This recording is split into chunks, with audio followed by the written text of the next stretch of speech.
Thank you for visiting our channel. Today I came out to review and also quick unbox this awesome looking Android box. This is called S6 Ultra and it's from a company called Superbox. Now these guys are awesome when they come up with these boxes.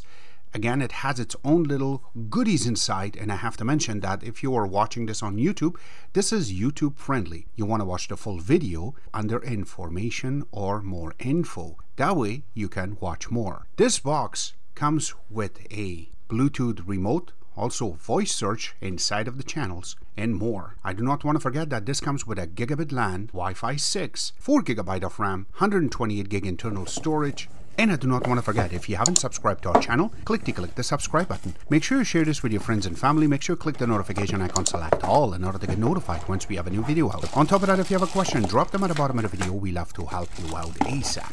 And don't forget to click the like button. It really motivates us to make these type of videos quickly with a little more detail every time. In here are all the components that are part of the box. It comes with this user manual, has the name on the top and then the model number at the bottom. It does say that this is user guide, and once you open it, it has some disclaimer, and then once you open it more, it talks about some specifications and then package content, which we are covering in this video. Also how you will be able to connect it to your TV, which you're going to cover that, and also settings, how you will be able to go in to connect it via Wi-Fi or even Ethernet. And once you go to the back, there are some troubleshooting steps that you can follow and it will help you out. It comes with an HDMI cable. It also comes with this remote. This one is a Bluetooth and IR, as you can see on the top. And this is really unique and very effective remote. You can see on the top, which starts with the power button, and then also inside of it you have a different set of buttons for TV control, as you can see, so you can set it up and that way you can use it as an IR connection for your TV. And the manuals are in the back. Just to go very quickly, next you have a mute button on the top. This is for the box, and then you also have the 4 color buttons. The media buttons are there too. Also you have the navigation key with the OK in the middle, home, and then the escape button, the static mouse, also the info button is all here.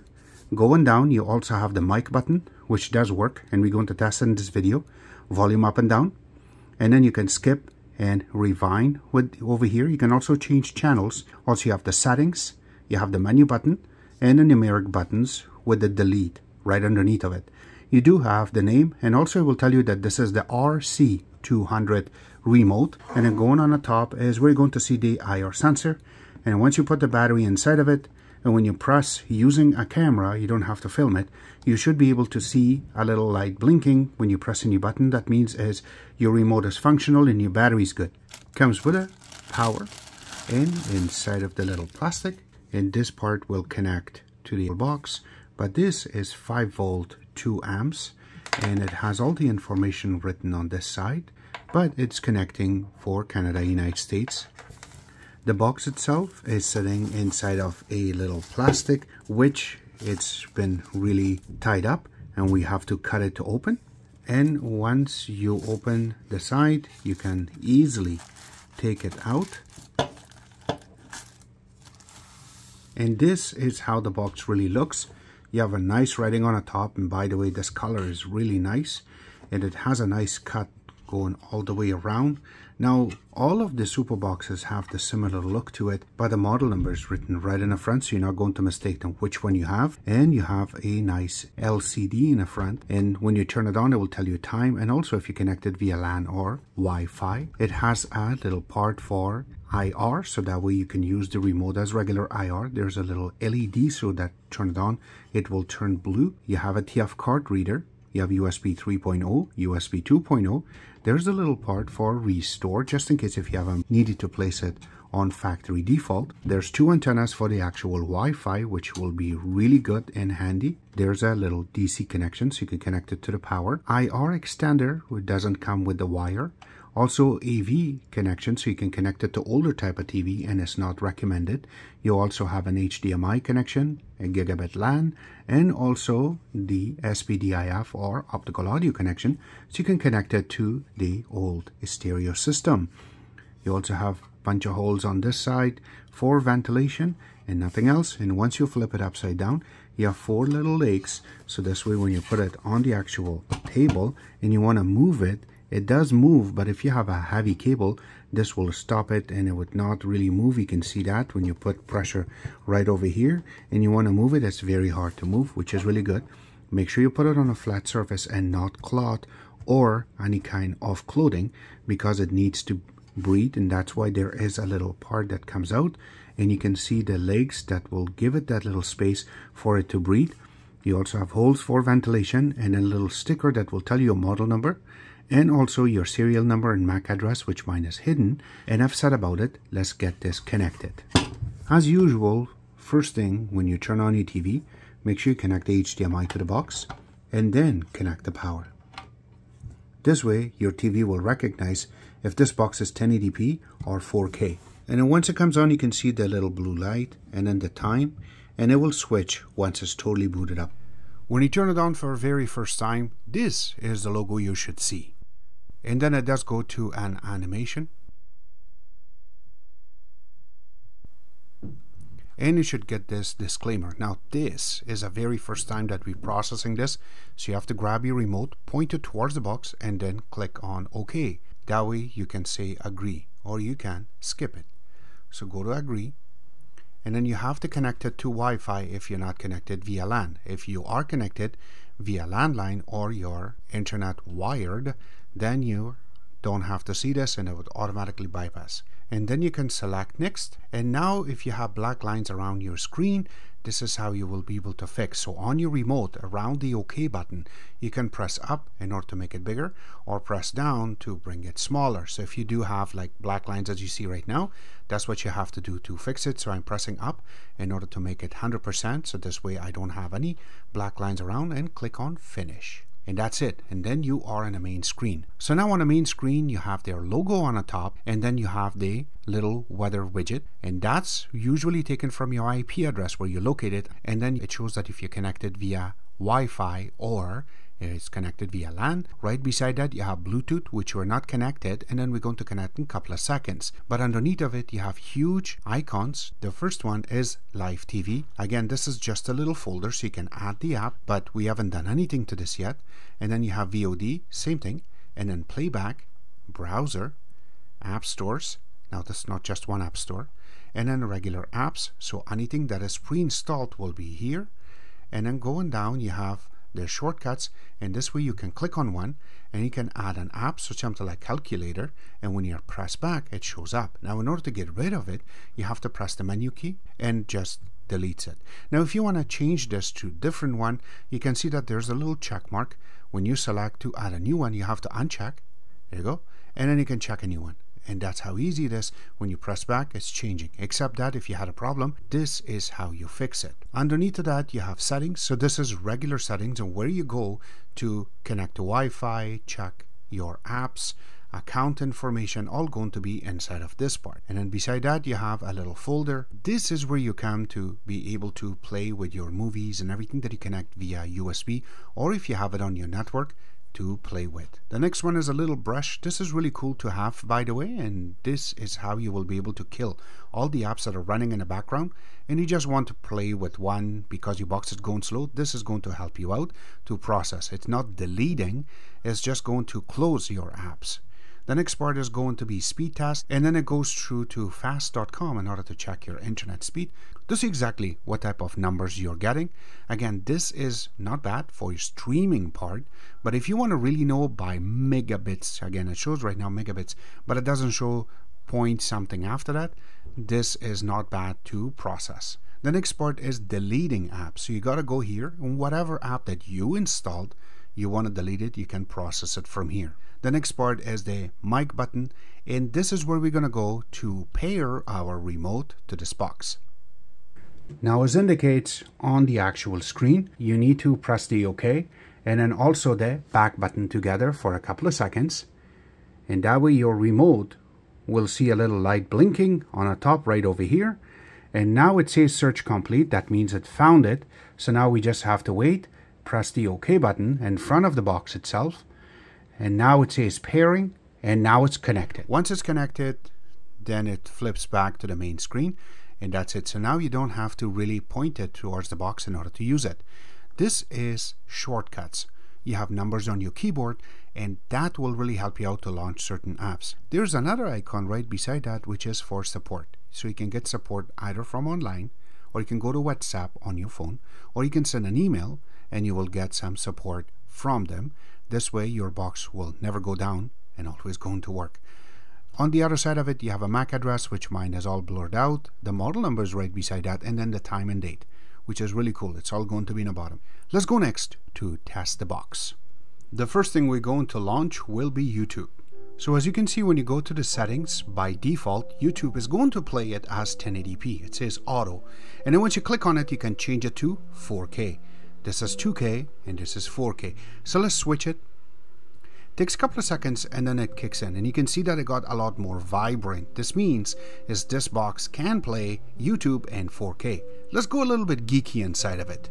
And now you can see that this is playing it as 1080p, but the current version of this is going to be 3840 by 2160, which is 4K, and 30 frames per second.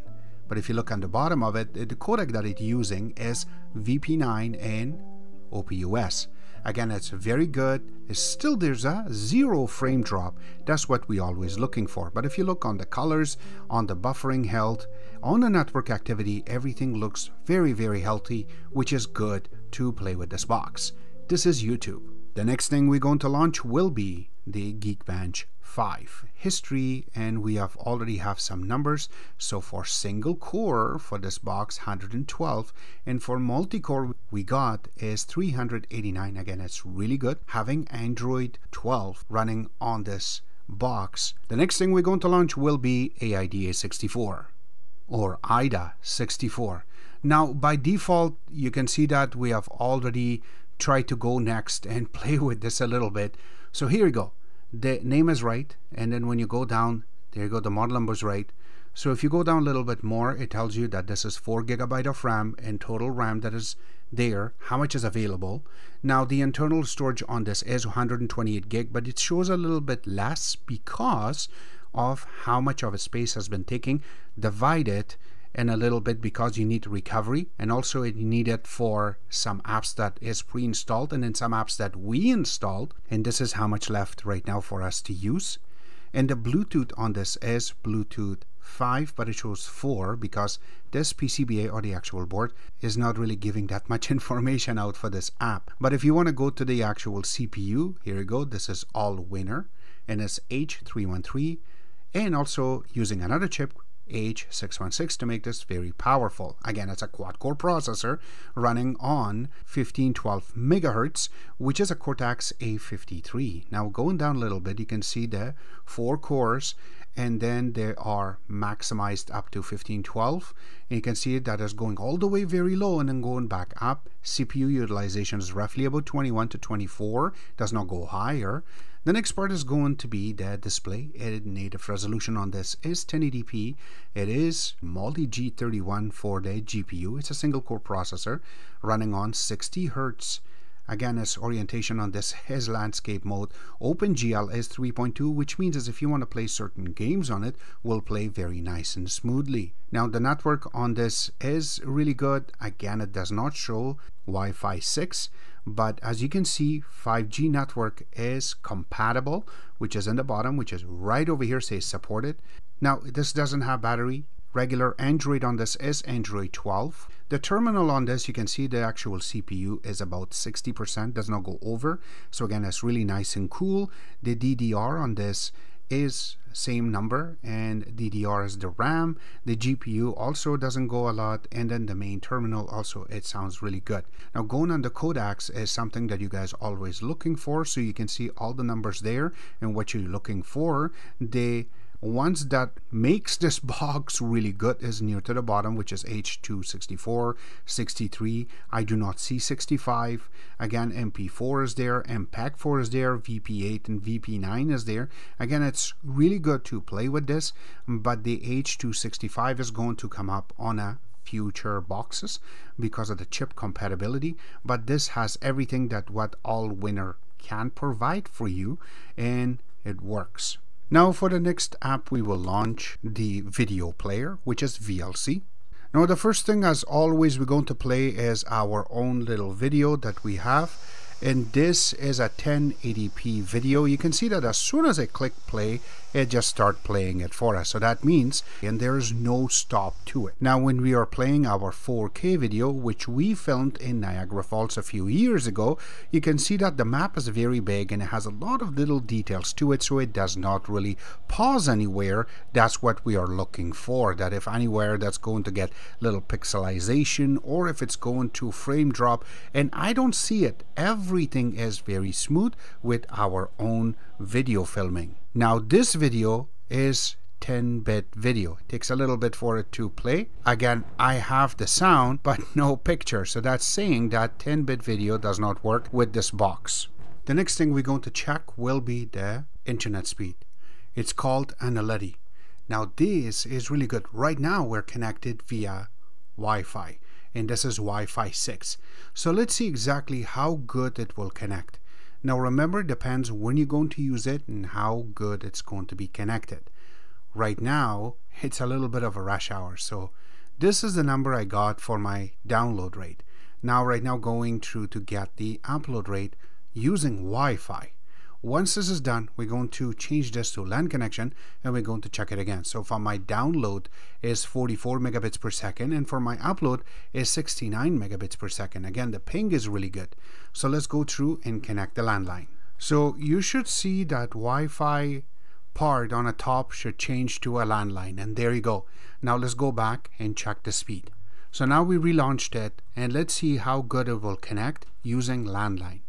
So again, it is a rush hour time. It's not been set yet that what numbers, but there you go. So you can see that the landline is a gigabit and it goes up to 874 right now, and just waiting for it to be done so that way we can see. So 881 megabits per second for download and 149 right now, 50. So I'm just going to wait for this to be done so we can tell you the proper number. So 149 for our upload rate. Now remember, this is wired, so no matter what, Wi-Fi do have some disconnections, but there you go, the landline never has a disconnection. So make sure you have a good wire, a good router connected to your modem in order to get a good number.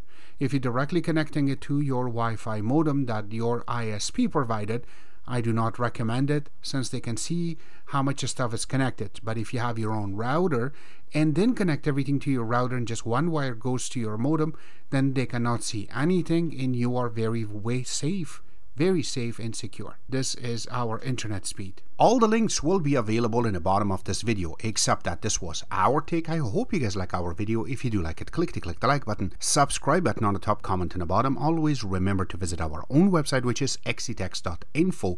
Like us on Facebook, follow us on Twitter, Instagram, and other social networking places, and thank you.